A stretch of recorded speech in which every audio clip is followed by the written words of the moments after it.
Hello, lovely people. It's amazing to have you join me. You are with Marco's World, and this is Travel and Study Abroad in Tree. With Trump elected as president, what is the fate of international students and migrants wanting to come into the United States? In today's video, I'll be showing you a speech that Trump gave when he was elected as president, and the kind of rules and laws that he's trying to implement moving forward. So I want you to stick and stay with me while we go through the video. And please, if you haven't liked and subscribed, do out to hit on the like button, subscribe and share. All right, let's go.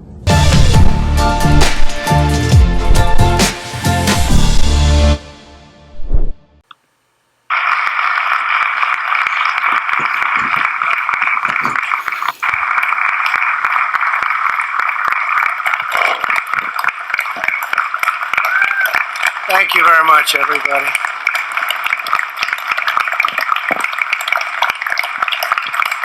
Thank you. Please, thank you. Thank you very much.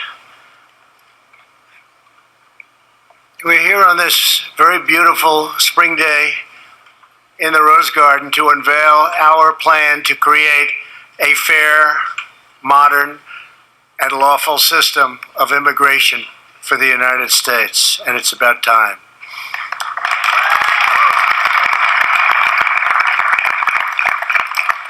If adopted, our plan will transform America's immigration system into the pride of our nation and the envy of the modern world. Our proposal builds upon our nation's rich history of immigration while strengthening the bonds of citizenship that bind us together as a national family. Throughout our history, we have proudly welcomed newcomers to our shores. Out of many people, from many places, we have forged one people and one nation under God, and we're very proud of it.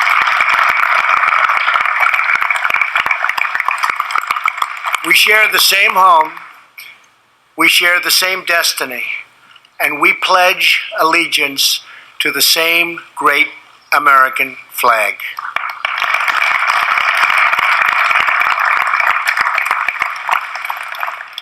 Our policies have turbocharged our economy. Now we must implement an immigration system that will allow our citizens to prosper for generations to come. Today we are presenting a clear contrast. Democrats are proposing open borders, lower wages, and frankly, lawless chaos. We are proposing an immigration plan that puts the jobs, wages, and safety of American workers first.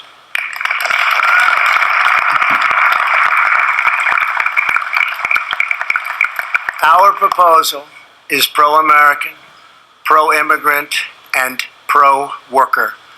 It's just common sense. It will help all of our people, including millions of devoted immigrants, to achieve the American dream. We are grateful to be joined this afternoon by a tremendous number of people from the House, the Senate, and my cabinet. And I love you all, but I won't introduce you all because I'll be here all day long, but you're all here. Our plan achieves two critical goals. First, it stops illegal immigration and fully secures the border.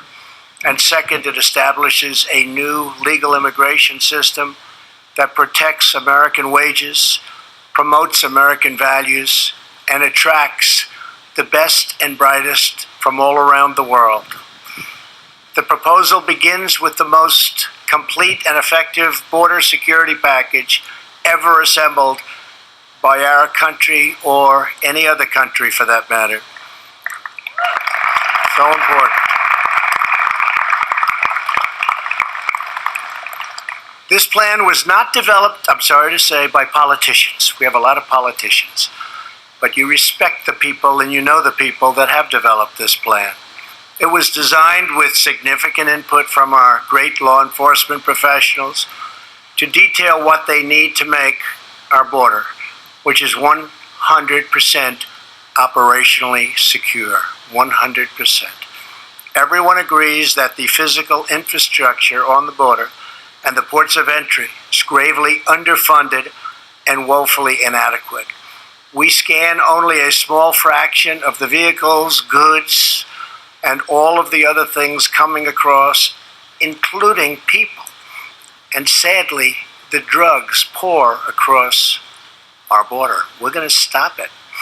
Investment in technology will ensure we scan 100% of everything coming through, curbing the flow of drugs and contraband while speeding up legal trade and commerce. It's the most heavily traded monetarily border anywhere in the world, and it's not even close.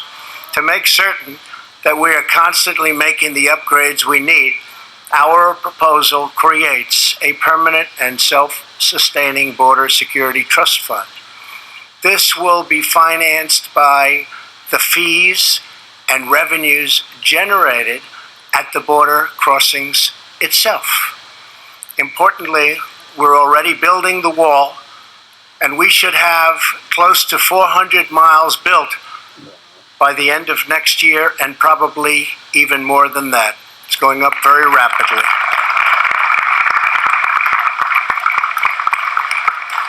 And I want to thank the Army Corps of Engineers for doing a fantastic job on the wall. And that's a wall that is desperately needed. As we close the gaps in our physical framework, we must also close the gaps in our legal framework. Critical to ending the border crisis is removing all incentives for smuggling women and children. Current law, that's right.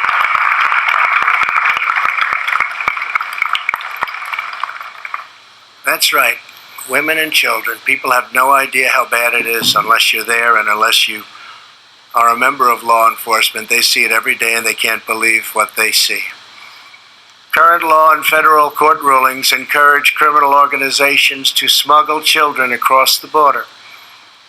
The tragic result is that 65% of all border crossers this year were either minors or adults traveling with minors.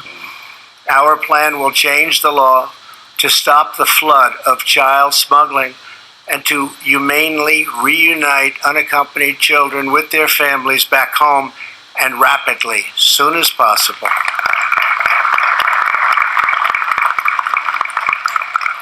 We must also restore the integrity of our broken asylum system. Our nation has a proud history of affording protection to those fleeing government persecutions. Unfortunately, legitimate asylum seekers are being displaced by those lodging frivolous claims. These are frivolous claims to gain admission into our country.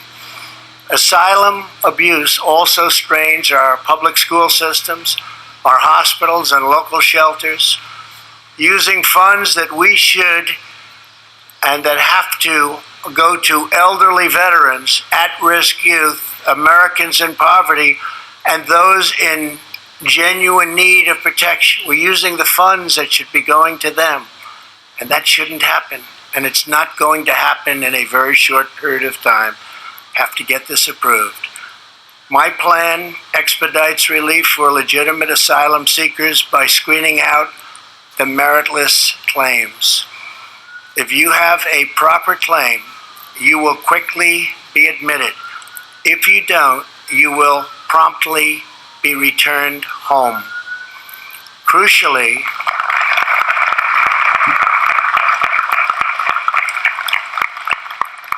our plan closes loopholes in federal law to make clear that gang members and criminals are inadmissible. These are some of the worst people anywhere in the world, MS-13 and others. Inadmissible, not coming in. We're taking them out all the time by the thousands a year, but they come in. They are no longer admissible. And for criminals already here, we will ensure their swift deportation.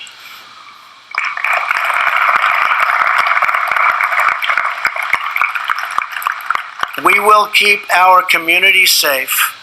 Americans can have complete and total confidence that under this plan, the borders will finally be fully and totally secured.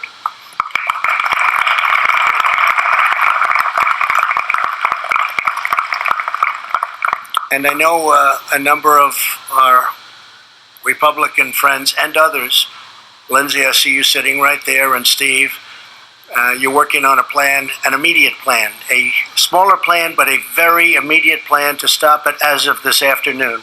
So as fast as you can get something done. This is the big, beautiful, bold plan, but we need something very quickly, and if you can get it done, that would be fantastic. Okay? Thank you. Appreciate you working on it. A topic of less discussion in national media, but of vital importance to our country, is our legal immigration system itself. Our plan includes a sweeping modernization of our dysfunctional legal immigration process. It is totally dysfunctional. The system will finally be fair, transparent, and promote equality and opportunity for all. Every year, we admit 1.1 million immigrants as permanent legal residents. These green card holders get lifetime authorization to live and work here and a 5-year path to American citizenship. This is the most prized citizenship anywhere in the world, by far. Currently, 66% of legal immigrants come here on the basis of random chance. They're admitted solely because they have a relative in the United States, and it doesn't really matter who that relative is. Another 21% of immigrants are issued either by random lottery or because they're fortunate enough to be selected for humanitarian relief. Random selection is contrary to American values and blocks out many qualified potential immigrants from around the world who have much to contribute. While countless, and you wouldn't believe how many countries like Canada create a clear path for top talent, America does not. Under the senseless rules of the current system, we're not able to give preference to a doctor, a researcher, a student who graduated #1 in his class from the finest colleges in the world. Anybody, we're not able to take care of it. We're not able to make those incredible breakthroughs. If somebody graduates top of their class from the best college, sorry, go back to your country. We want to keep them here. Companies are moving offices to other countries because our immigration rules prevent them from retaining highly skilled and even, if I might, totally brilliant people. We discriminate against genius. We discriminate against brilliance. We won't anymore once we get this passed, and we hope to get it passed as soon as possible. All right, well, let me pause it there and then try to break this down a little bit. So what Mr. Trump or President Trump is saying is that, it seems that the American DV lottery will be a thing of the past. He's going to just, stop it. And people will not get by chance just to come into the country because they have a relative here. But I believe that, as he's going on, he would try to touch on some point where he will make some a priority. For example, if you have a wife here or you have a husband here, someone of importance, that will be a priority. Yes, with all said, right? But I feel that, with the DV lottery and all of that, he said he's going to drop it. He's going to cancel it. We'll see if he's actually going to cancel it or not. But like I always say, one of the easiest pathways to travel is through the educational route. And so if you're brilliant or you have a very good score from school, you will be admitted here. And once you're done, if you should pass out with flying colors as well, you can get, a way out to get a green card. And so, yeah, let's go on and see where this leads us to. Okay, all right.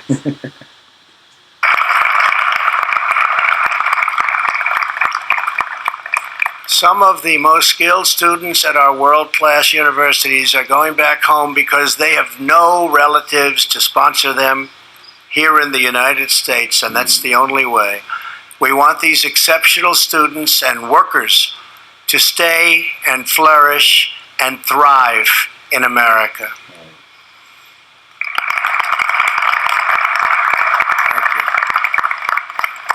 As a result of our broken rules, the annual green card flow is mostly low wage and low skilled. Newcomers compete for jobs against the most vulnerable Americans and put pressure on our social safety net and generous welfare programs. Only 12% of legal immigrants are selected based on skill or based on merit.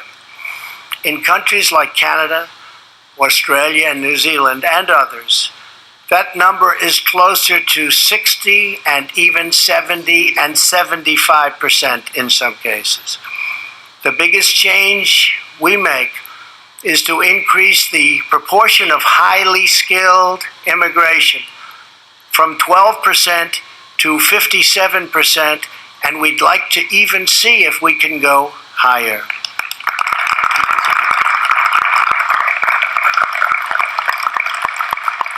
This will bring us in line with other countries and make us globally competitive. At the same time, we prioritize the immediate family of new Americans, spouses and children, the loved ones you choose to build a life with. We prioritize, and we have to do that. They go right to the front of the line, right to the front of the line where they should be. America's last major overhaul of our legal admissions policy was 54 years ago. Think of that. So a major update, and that's what this is, merit system and a heart system, is long overdue. The millions of legal immigrants who have come to America over the past half century are now cherished members of our national family. Going forward,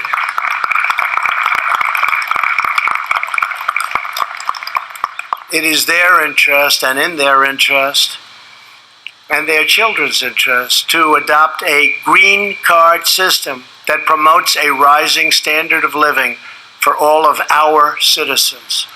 3 in 4 new jobs at the end of last year went to Americans previously out of the workforce. Our economy is better probably than it ever has been in the history of our country. All right, guys. Well, I'm going to stop here. I don't want it to be a very long video. So I'm going to stop here and I'll come back with part 2. But the length of this all is that there's going to be a whole change in this immigration system and how is this to international students, foreigners, Africans who are trying to come in here for greener pastures. So I'm glad you enjoyed this video. I'll end here. I'll come up with the second part. Please do well to subscribe and share, and I'll see you in the next one. Bye. Cheers.